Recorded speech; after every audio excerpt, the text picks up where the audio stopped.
तो यहाँ हम बात कर लेते हैं www और वर्ल्ड वाइड वेब के दरमियान। देखो, इंटरनेट की जब हम बात करते हैं, जो पहली चीज़ हमें यहाँ बता रहे हैं कि यहाँ दो दो चीज़ें हमें डिफरेंस जो है ना वो समझना होगा when we talk about the world wide web.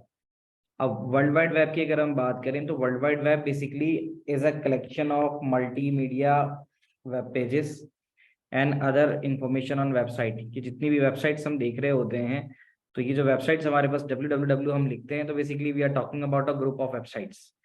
तो वर्ल्ड वाइड वेब तो हम इस चीज को कह सकते हैं। Internet is basically a whole collection of internet, के जिसके जरिए हमारे पास क्या होता है, हम इंटरनेट का एक्सेस हासिल कर सकते हैं और जिससे तमाम नेटवर्क्स हमारे कनेक्ट हो रहे होते हैं। तो वो चीज रिप्रेजेंट करती है इंटरनेट को। यहाँ अगर हम देखें तो क्या कहता है कि the word internet comes from the inter connected networks. वो नेटवर्क्स जो आपस में एक दूसरे से कनेक्टेड हों, it is basically a world wide collection of inter connected network. Interconnected network का मतलब ये है कि मेरा एक नेटवर्क है, एक आपका नेटवर्क है, आप सब अलग अलग नेटवर्क से कनेक्टेड हो। अभी आपको इंटरनेट सर्विस देने वाले अलग अलग लोग मौजूद हैं।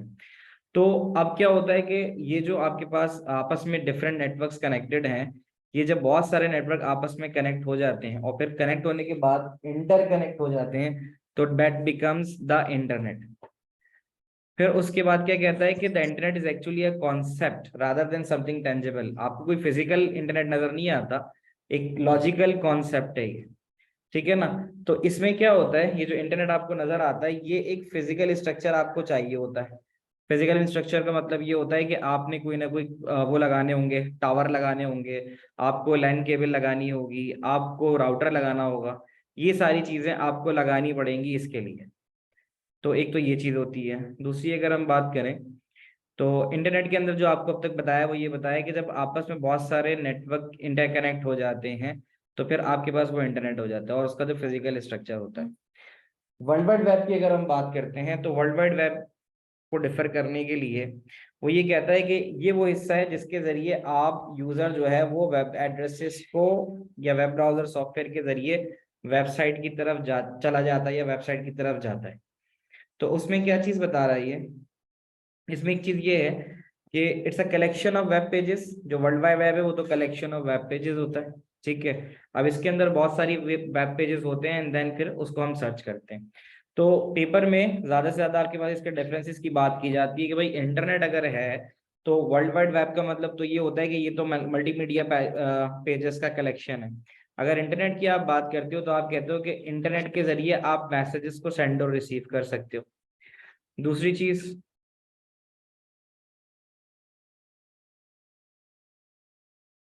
मुर्तजा, क्रैश जो ग्रुप है, बेसिकली ये दोनों हमारे पैरेलल ग्रुप साथ चल रहे हैं।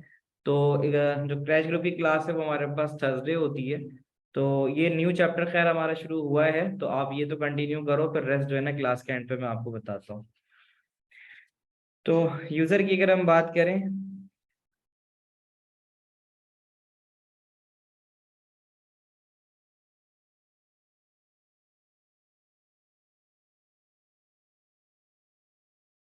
तो दूसरी चीज अगर हम बात करें इंटरनेट की, तो इंटरनेट के जरिए आप सब हम सब ऑनलाइन चैटिंग कर सकते हैं, टेक्स्ट और वीडियो ये सारी चीजें कर सकते हैं। वर्ल्ड वाइड वेब के अंदर क्या होता है कि जो भी प्रोटोकॉल होता है, अब यहाँ पे एक टर्म इस्तेमाल हो रही है प्रोटोकॉल। प्रोटोकॉल का हम इस तरह डिफाइन करते हैं कि protocol are the set of rules. या एक टर्म इस्तेमाल हुई है प्रोटोकॉल की, तो प्रोटोकॉल को हम इस तरह से डिफाइन करेंगे कि protocol are the set of rules, protocol are the set of rules used for communication। आप कम्युनिकेशन के लिए जो सेट ऑफ रूल इस्तेमाल करते हो, तो आप कहते हो कि ये प्रोटोकॉल है। ठीक है। अब इसमें एक चीज है, तीसरी चीज, कि जो इंटरनेट का आप इस्तेमाल करते हो, जब इंटरनेट की टर्म इस्तेमाल करते हो तो आप उसके अंदर एक तो टीसीपी जो कि ट्रांसमिशन कंट्रोल प्रोटोकॉल है, और एक आईपी है इंटरनेट प्रोटोकॉल, इसका जिक्र कर रहे होते हो। ये है क्या प्रोटोकॉल, मैंने आपको बताया कि देखो, protocol are the set of rules for communication. Communication के लिए जो आप सेट ऑफ रूल्स डिसाइड करते हो, ठीक है, डिसाइड करने का मतलब है कि जैसे डाटा जो है वो किस चैनल के जरिए आना जाना है और डाटा की सिक्योरिटी किस तरह से की जा रही है, वो सारी चीजें आपके पास टीसीपी का हिस्सा होंगी, ट्रांसफर कंट्रोल प्रोटोकॉल का। दूसरी तरफ अगर आप इसकी बात करो वर्ल्ड वाइड वेब की, कि URL are used to specify location of web pages.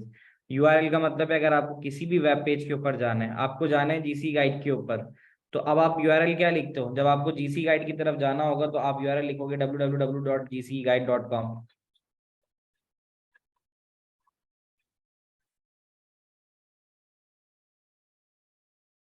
तो ये आपका यूआरएल है, यूनिफॉर्म रिसोर्स लोकेटर।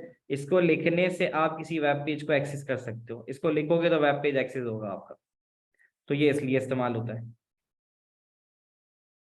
फिर उसके अलावा web resources are accessed by web browser. जो भी वेबसाइट आपको एक्सेस करनी होती है, ये जो वेबसाइट है, अब ये जो भी एक्सेस करनी है, अब मैं यहाँ पे जैसे फॉर एग्जांपल जीसी गाइड लिखता हूँ, तो ये मैं जीसी गाइड जो लिख रहा हूँ ये कैसे लिख रहा हूँ, ये लिख रहा हूँ वेब ब्राउजर पे। तो ये एक और चीज होती है वर्ल्ड वाइड वेब की, जिसके अंदर मैं वेब पेजेस को एक्सेस कर सकता हूँ by using the web browser. फिर उसके अलावा user uses the internet to access information from web server. यहाँ जब वेब सर्वर की टर्म इस्तेमाल होती है ना, तो do not get confuse from this. Web server हम वेबसाइट को ही कहते हैं।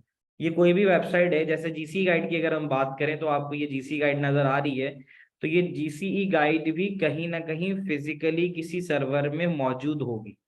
ये जो आप देख रहे हो gcpapers.gcguide.com, ये वेबसाइट का एड्रेस है, तो इसको हम वेब सर्वर भी कहते हैं।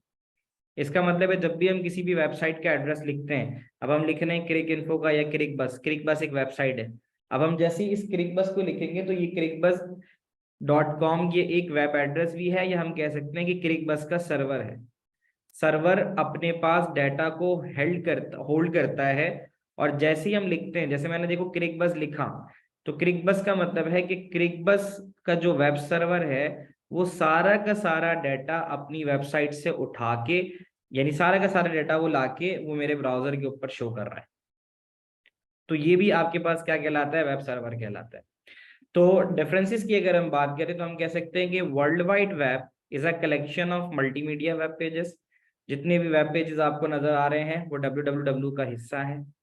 Number 2, HTTP protocols are written using hypertext markup language. जितना कुछ आप देख रहे होते हो वेब पेज के ऊपर, अगर आप यहाँ राइट क्लिक करके व्यू सोर्स में जाओ, व्यू पेज सोर्स में जाओ, तो आपको इसके कोडिंग भी मिलेंगे। ठीक है ना, जैसे ये आपको इसकी कोडिंग नजर आ रही है, या मैं अगर आपको ये W3 स्कूल दिखाऊं,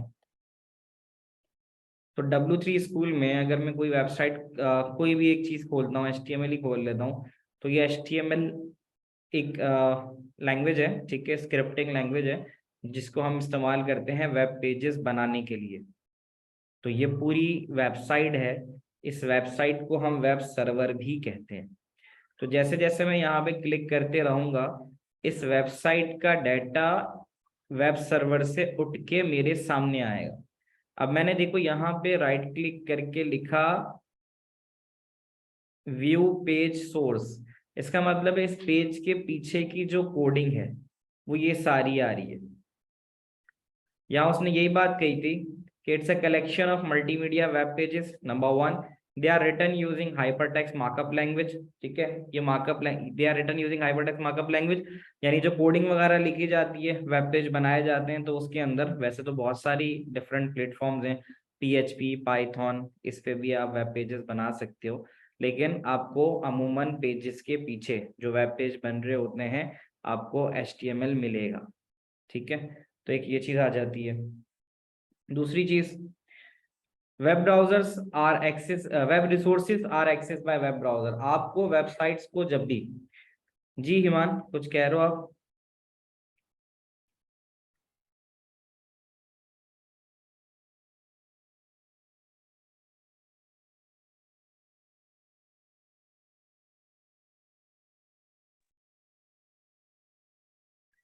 क्रिकबस वाली मैं ये बात बता रहा था कि जो भी वेबसाइट, हम अभी बात कर रहे हैं वर्ल्ड वाइड वेब के बारे में, WWW के बारे में। WWW पे जब भी हम जाते हैं, यानी हम WWW का मतलब है किसी भी वेबसाइट को जब लिखने के लिए जा रहे हैं या हम वेबसाइट एक्सेस करने जा रहे हैं, तो हम उसका एड्रेस लिखते हैं। अब जैसे ये W3 स्कूल है, ये भी एक वेबसाइट है। अब www.youtube.com लिखा आपने। अब ये जो youtube.com लिखूंगा तो इसका मतलब ये है कि youtube.com एक सर्वर है। उस सर्वर पे बहुत सारा डाटा रखा हुआ है, तो उसमें से जिस जगह पे जिस लिंक पे मैं क्लिक करूंगा, मुझे वहां से वही डाटा मिलेगा। ये समझा रहा हूँ मैं अभी तक, ठीक है ना। तो बहुत सारी वेबसाइट्स होती हैं, ठीक है, जहाँ से आप डाटा एक्सेस कर रहे होते हो। अब मैं अगर जैसे यहाँ पे लिख लेता हूँ कि जीसी गाइड लिखा था, अब मैं लिख देता हूँ डायनामिक पेपर्स। अब ये जो डायनामिक पेपर्स लिख रहा हूँ मैं, ये basically collection of world wide web pages की वजह से मैंने एक वेब पेज निकाला। ये जो मैं वेब पेज सर्च कर रहा हूँ, इस वेब पेज के पीछे ये जो वेब पेज बनाया गया है, डिफरेंट लैंग्वेजेस इस्तेमाल होती हैं, लेकिन मोस्ट कॉमन इसके अंदर जो इस्तेमाल होती हैं वो होती है HTML। बाकी PHP पे भी बनती है, पाइथन पे भी बनती है। तो आसान लफ्जों में होता क्या है कि जब भी आप किसी वेबसाइट का एड्रेस लिखते हो, देखो एक तो ये याद रखना कि आपने जिस भी वेबसाइट का एड्रेस लिखा, उसको लिखने के लिए सबसे पहले जिस चीज की आपको जरूरत है वो है ब्राउजर। तो ये क्रोम ब्राउजर हो गया। आप किसी भी वेबसाइट को ब्राउजर के जरिए एक्सेस करते हो, एक बात तो ये हो गई कि ब्राउजर के जरिए एक्सेस करोगे। दूसरी बात मैंने ये बताई कि world wide www is a collection of web pages. जब हम www लिखते हैं, अभी यहाँ पे जैसे ये है, इसके अंदर वैसे उन्होंने www हाइड किया हुआ है, होता जरूर है, ठीक है। तो अब क्या है, जब भी मैं यहाँ पे एड्रेस लिखूंगा, मैंने डायनामिक पेपर लिखा, तो डायनामिक पेपर कहीं ना कहीं as a web server physical इसका डाटा मौजूद है।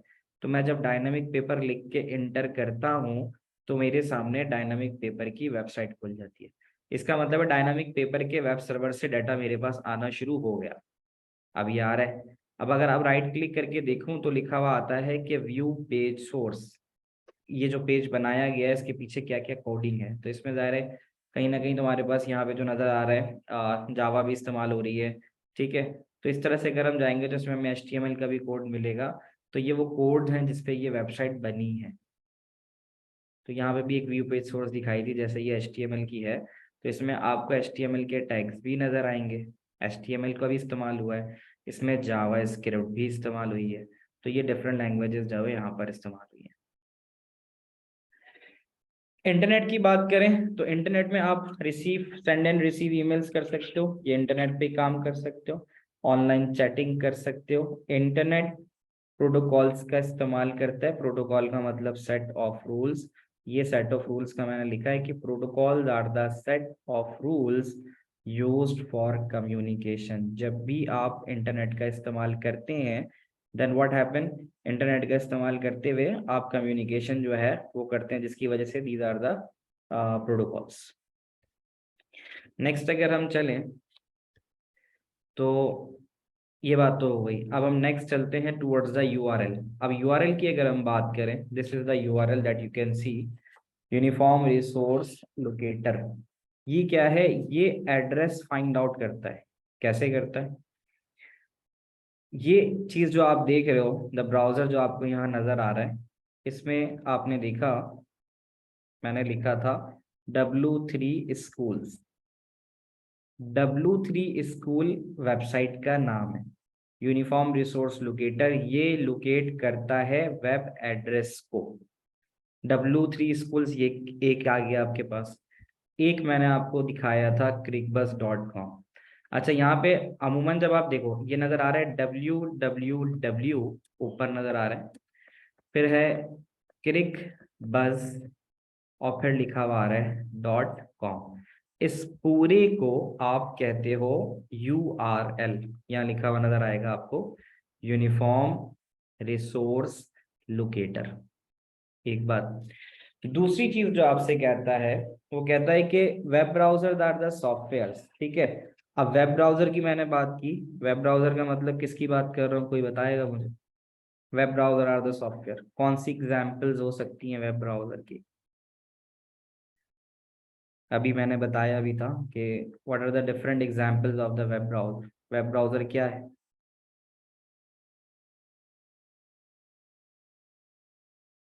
क्रोम हो गया, ठीक है। तो मोजिला फायरफॉक्स हो गया, क्रोम हो गया, ठीक है। ये कहलाते हैं वेब ब्राउजर। तो इनका काम क्या होता है कि they are the software allow access and display web pages. Web browser की वजह से यूजर जो होता है वो एक्सेस कर सकता है और डिस्प्ले कर सकता है वेब पेजेस को। अब इस कहते हैं कि ब्राउजर इंटरप्रेट HTML का मतलब यही है कि जो हमने वेब पेज बनाया, ठीक है, ठीक है। तो अब ये कह रहा है कि जो हमने वेब पेज बनाया, जैसे ये वेब पेज बना हुआ है, क्रिक बस का एक वेब पेज बना हुआ है, राइट क्लिक करके व्यू पेज सोर्स पे गए और व्यू पेज सोर्स पे इसकी कोडिंग हमें नजर आ रही है। तो इसमें HTML का इस्तेमाल हो रहा है।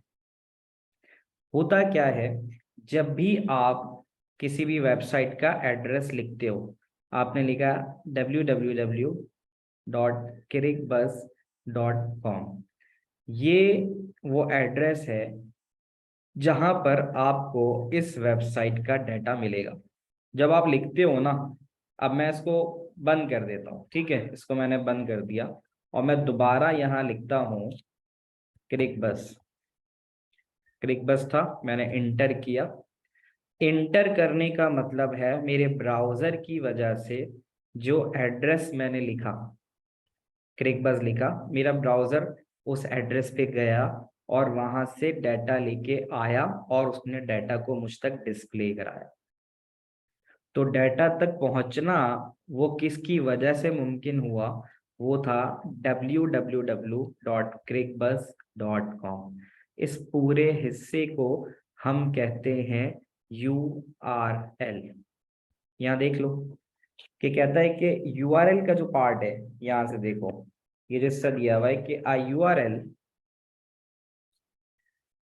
a URL is typed into browser address।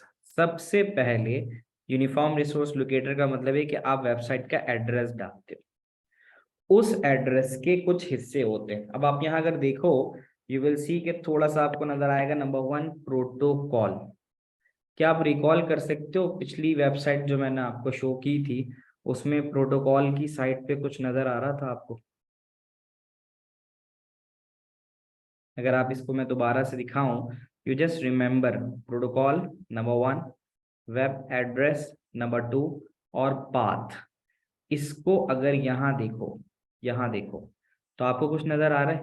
ये जो फर्स्ट पार्ट आपको नजर आ रहा है HTTPS, जिसको मैं ऊपर हाईलाइट कर रहा हूँ, HTTPS hyper text transfer protocol. तो ये सबसे पहले जो नजर आ रहा है प्रोटोकॉल नजर आ रहा है ना, तो ये HTTPS जो है ना वो प्रोटोकॉल है। यहाँ लिखा हुआ भी नजर आ रहा है, the protocol is usually HTTP और HTTPS। आपसे क्या करेगा, आपको एक वेब एड्रेस देगा, एक वेब एड्रेस में से बताएगा कि एक वेब एड्रेस के कितने हिस्से होते हैं। तो आप बता सकते हो एक वेब एड्रेस के अंदर सबसे पहले तो उसका एक प्रोटोकॉल होता है।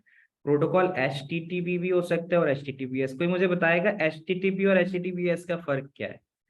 कोई अगर सोचे HTTP और HTTPS का फर्क क्या है?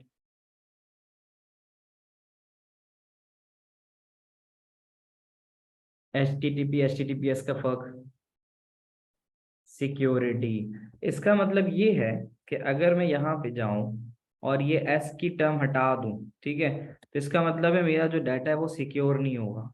सवाल ये है कि why do you need security? बिल्कुल जरूरत है। अगर मैं जीमेल लिख रहा हूँ, ये मैंने जीमेल लिखा और जीमेल ये लिख लिया मैंने, ठीक है, तो जीमेल से अब क्या होगा, मेरा जीमेल खुल जाएगा। ये जो जीमेल खुल रहा है इस पे अगर आप देखो, ये पैडलॉक का साइन नजर आ रहा है। ये पैडलॉक इंडिकेट कर रहा है कि जो कुछ कनेक्शन इज सिक्योर। इसका मतलब है जो कुछ मेरे और गूगल के दरमियान जो कुछ डाटा ट्रांसफर हो रहा है वो कोई थर्ड पार्टी नहीं देख सकती, इसलिए HTTPS इस्तेमाल होता है। अच्छा, वेबसाइट का एड्रेस जो आप लिख रहे हो ना, जैसे मैंने क्रिक बस बताया आपको, या आप कहते हो भाई www.cricbus.com। अब आप देख सकते हो कि ये डोमेन होस्ट है, www होस्ट के लिए इस्तेमाल होता है। डोमेन नेम में वेबसाइट का नाम, मेरी वेबसाइट का नाम क्या था? क्रिक बस, ठीक है। तो मेरी वेबसाइट का नाम क्रिक बस था, मैं यहाँ लिख सकता हूँ क्रिक बस। और डोमेन नेम था .com। डोमेन नेम ये होता है कि आपने देखा होगा कि sometime it is .com, .org, .net, .government, ये सारी चीजें डोमेन टाइप में आ जाती हैं। और some time domain type country code भी हो सकता है, आगे बढ़ा देते हो .com, .pk, .com, .uk। Paper में ऐसे ही सवाल आता है कि आपको ना एक पूरा वेब एड्रेस दे देगा और आपसे पूछेगा बताओ कि इसमें प्रोटोकॉल कौन सा है, डोमेन क्या है, होस्ट क्या है, टाइप क्या है। कहते हैं path is the web page. आखिरी चीज जो बता रहा है, देखो वेब एड्रेस तो मैंने बता दिया कि वेब एड्रेस के ये सारे हिस्से आ रहे हैं। कहते हैं path is a web address web page, it is often omitted and becomes the root directory of website. तो कहते हैं पाथ नेम बेसिकली फाइल के साथ ही हो जाता है, पाथ कह लो या फाइल कह लो। पाथ या फाइल का मतलब है, यहाँ देखो तो मैं आपको दिखा रहा था जीसी गाइड ना, ये देखो जीसी गाइड पे, तो आप देखोगे वेब वेब एड्रेस को देखना जरा ऊपर, URL को देखना यहाँ पे। अब ये क्या कह रहा है, देखो अगर मैं यहाँ क्लिक करूंगा ना, मैं सिर्फ जीसी गाइड पे आऊंगा, paper.gcguide.com। अगर मैं यहाँ पेपर में जाऊंगा, फिर मैं यहाँ से 2210 सेलेक्ट करूंगा, यहाँ से ओ लेवल्स में चला जाता हूँ। ओ लेवल्स में जाने के बाद कंप्यूटर साइंस सेलेक्ट करता हूँ। तो आप खुद ऊपर जरा यूआरएल पे देखो, पहले भी ओ लेवल आ रहा है, यहाँ देखो ओ लेवल आ रहा है, ये पाथ नेम शुरू हो चुका है, कॉम के बाद पाथ नेम शुरू हो चुका है। क्या क्या पाथ से होते हुए आप एक्चुअल फाइल पे जाओगे। जैसे मैं कंप्यूटर साइंस पे गया तो ओ लेवल और फिर कंप्यूटर साइंस। अब इसमें कोई भी फोल्डर चला जाता हूँ 2015, अब आगे 2015 स्लैश आ गया। अब ये पाथ नेम है, पाथ नेम का मतलब पाथ नेम पहुंचते पहुंचते पहुंचते अब जो खोलूंगा ना, ये है मेरी फाइल का नाम। ये देखो मैं यहाँ पहुंच गया। तो इसमें क्या है, तो जैसे आगे ना papers.gc guide, ये आपका वेब एड्रेस है, papers.gc guide, ठीक है, .com डोमेन, और उसके बाद यहाँ से लेके यहाँ तक ये सारा आपका आ गया पाथ नेम, ये पाथ आ रहा है, और ये आ गया आपका आखिरी जहाँ पे फाइल खुल रही है, फाइल नेम। क्या यहाँ तक बात समझ में आती है?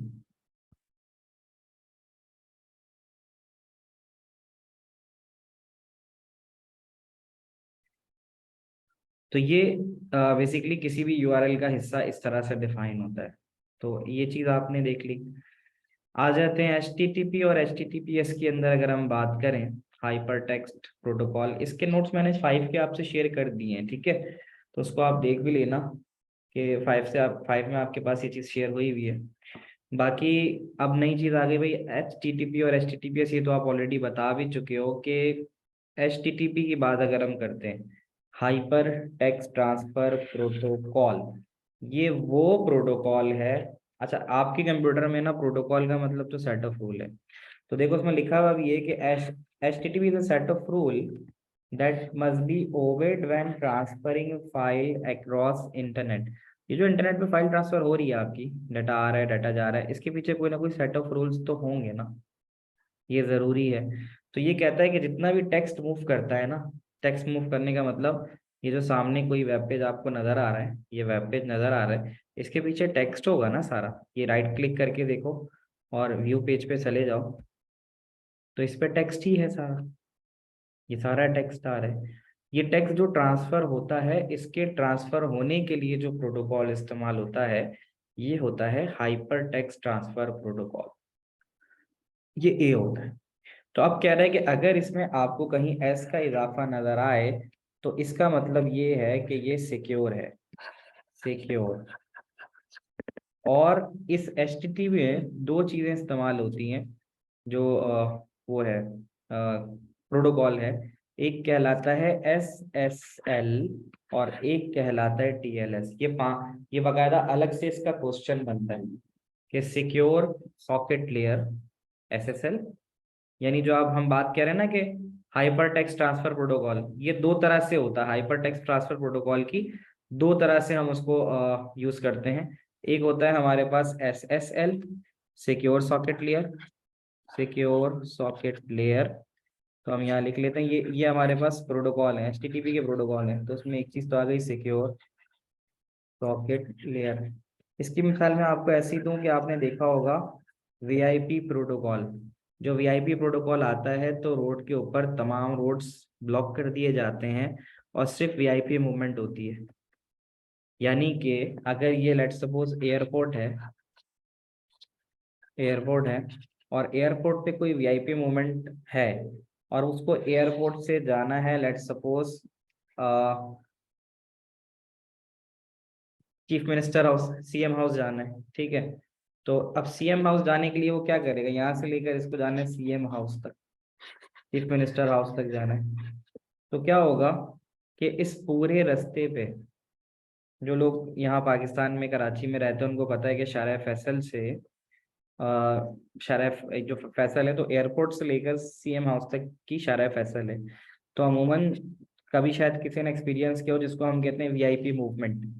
उस वीआईपी मूवमेंट में क्या होता है कि अगर बंदा एयरपोर्ट पे उतरता है और उसको सीएम हाउस जाना है ना, तो वो जो पूरा रास्ता होता है बीच का, उस पूरे रास्ते पे किसी को एक्सेस दिया ही नहीं जाता, वो ब्लॉक कर दिया जाता है और उसके ऊपर सिर्फ वही मूव करते हैं। इसका मतलब है कि उनको सिक्योर चैनल प्रोवाइड कर रहा है ना, जो सिक्योरिटी है, हर थोड़ी किलोमीटर के ऊपर पुलिस वाले खड़े हुए होते हैं। तो वो उसको सिक्योर चैनल देते हैं कि भाई जो कुछ ट्रांसफर हो रहा है उसको कोई दूसरा देख नहीं सकता या इंटरसेप्ट नहीं कर सकता, पूरी रोड ब्लॉक कर देते हैं। तो इसका मतलब है कि वो उसको सिक्योर सॉकेट लेयर है। इसी तरह इंटरनेट में भी जब आप इस्तेमाल करते हो ना, एसएसएल भी इस बात को यकीनी बनाता है कि आपका डाटा, जैसे मैंने तुम्हें ये जीमेल खोल के दिखाया ना, अब इस जीमेल के ऊपर मैं जो भी, ठीक है, ये आ गया, ठीक है। अब जैसे ये जितना कुछ मैं ट्रांसफर करूंगा ना, मैं ईमेल करूंगा, वो ईमेल जो है, उस ईमेल को जो मैं भेज रहा हूँ और जिसको भेज रहा हूँ, मैंने एक ईमेल भेजी हमजा को, मेरे और हमजा के दरमियान जो भी डाटा ट्रांसफर हो रहा है ना, वो कोई भी नहीं देख सकता। उसकी वजह ही SSL है। जहां मुझे ये नजर आ गया, ये नजर आ गया, ये पैडलॉक बना हुआ नजर आ गया, ये ताला आपको नजर आ रहा होगा पैडलॉक, ये पैडलॉक मुझे जैसे ही नजर आ गया ना, वैसे ही मुझे ये अंदाजा हो गया कि मेरा डाटा सिक्योर है, ठीक है ना। तो इस बात का इत्मीनान हो जाता है। अब आप बोलोगे सर टीएलएस भी तो लिखा हुआ है। तो एसएसएल और टीएलएस का फर्क ही ये है कि एसएसएल एक पहली फॉर्म है, पहली फॉर्म का मतलब कि जो पुराना सिक्योरिटी मेथड था वो एसएसएल था, और जो न्यू मजीद इम्प्रूव्ड आया उसको हमने कह दिया टीएलएस। इसको हम कहते हैं transport transport layer transport layer security. ये रीसेंट फॉर्म है, दोनों में फर्क ही यही है कि ये रीसेंट फॉर्म ऑफ सिक्योरिटी है टीएलएस, ट्रांसपोर्ट लेयर सिक्योरिटी। दोनों के अपने अपने डिफरेंसेस हैं, वो हम देखते हैं। अभी एक काम करते हैं, हम आप लोग सब मीटिंग रिज्वाइन करो, क्योंकि ये मीटिंग खत्म हो जाएगी तो उससे पहले हम दोबारा खुद ही रिज्वाइन कर लेते हैं और फिर यहीं से कंटिन्यू करते हैं।